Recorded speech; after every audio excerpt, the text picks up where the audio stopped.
High guys good bad ugly படம் இருக்குல்ல அது வந்துட்டு நெட்ஃப்ளிக்ஸ் பிளாட்ஃபார்ம் வந்து ரிமூவ் பண்ணிட்டாங்க. ஆக்சுவலாக என்ன பிரச்சனைன்னு சொல்லிட்டு நான் இந்த வீடியோவில் எக்ஸ்பிளைன் பண்ணுறேன். ஃபர்ஸ்ட் வந்துட்டு குட் பேட் அக்லி படத்தில் 3 சாங்ஸ் யூஸ் பண்ணியிருப்பாங்க. இளையராஜா சார் இருக்காங்கல்ல, அவங்களோட 3 சாங்ஸ் யூஸ் பண்ணியிருப்பாங்க.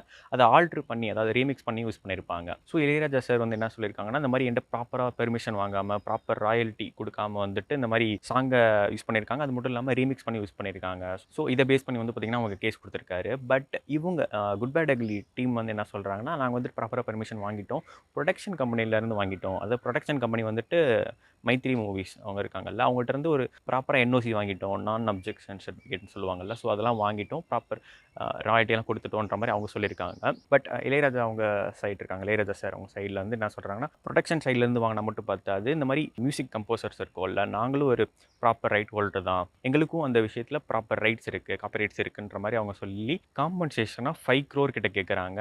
அது மட்டும் இல்லாமல் ஒரு அப்பாலஜி லெட்டர், அதாவது மன்னிப்பு கேட்டு கடிதம் மாதிரி ப்ராப்பர் லெட்டர் வேணுன்ற மாதிரி அவங்க சொல்லியிருக்காங்க. அந்த மாதிரி பண்ணிட்டு ரிலீஸ் பண்ணிக்காங்க அப்படின்ற மாதிரி அவர் சொல்லியிருக்காரு. ஸோ இதான் கைஸ் பிரச்சனை. கோர்ட் சைடில் வந்து பார்த்தீங்கன்னா இப்போதைக்கு இடைக்கால உத்தரவுன்னு சொல்லுவாங்கள்ல, தடை உத்தரவுன்னு சொல்லிட்டு இன்டரிம் இன்ஜெக்ஷன் சொல்லுவாங்கல்ல. ஸோ தட்ஸ் வை படத்தை இப்போதைக்கு நிப்பாட்டிச்சிருக்காங்க, நெட்ஃப்ளிக்ஸ்லேருந்து தூக்கிட்டாங்க இப்போதைக்கு. ஸோ கோர்ட் சைடும் என்ன சொல்கிறாங்கன்னா, அவங்களும் இளையராஜா சார் அவங்க இருக்காங்கல்ல, அவங்களுக்கு சப்போர்ட்டிவாக தான் பேசுகிறாங்க. இந்த மாதிரி ப்ரொடக்ஷன் சைட்லேருந்து வாங்கினாலும் பத்தாது, மியூசிக் கம்போசர்ஸ் கிட்டையும் ஒரு ப்ராப்பர் ரைட்ஸ் இருக்குது, அவங்களுக்கும் அதில் ஒரு பங்கு இருக்குது. ஸோ அவங்ககிட்டயும் ரைட்ஸ் வாங்கணுன்ற மோடில் தான் அவங்க பேசியிருக்காங்க. ஸோ தட்ஸ் வை இப்போதைக்கு நிறுத்தி வச்சிருக்காங்க குட் பேட் அக்லி இப்போ நெட்ஃப்ளிக்ஸில் இல்லை. ஸோ இனிமேல் மூவி டீம் எப்படி அவங்க முடிவு பண்ணுவாங்கன்றது தான் நம்ம பார்க்கணும். போய் இளையராஜா சார் அவங்ககிட்ட நெகோஷியேட் பண்ணுவாங்க, அமௌண்ட் ப்ரைஸ் நெகோஷியேட் பண்ணுவாங்க. அண்ட் இல்லைனா படத்தில் இருந்த அந்த சாங் இருக்கிற போர்ஷன்ஸ் மட்டும் கட் பண்ணி ரிமூவ் பண்ணி போடுறதா அப்படின்னு சொல்லிட்டு அவங்க தான் முடிவு பண்ணணும். இந்த இஷ்யூ திருப்பி திருப்பி வந்துக்கிட்டே இருக்குது. இந்த மாதிரி ப்ரொடக்ஷன் சைடு ஒரு பக்கம் இருக்காங்க, மியூசிக் கம்போசர்ஸ் ஒரு பக்கம் இருக்காங்க. யார்கிட்ட ப்ராப்பர் ரைட்ஸ் வாங்கணும் அப்படின்ற மாதிரி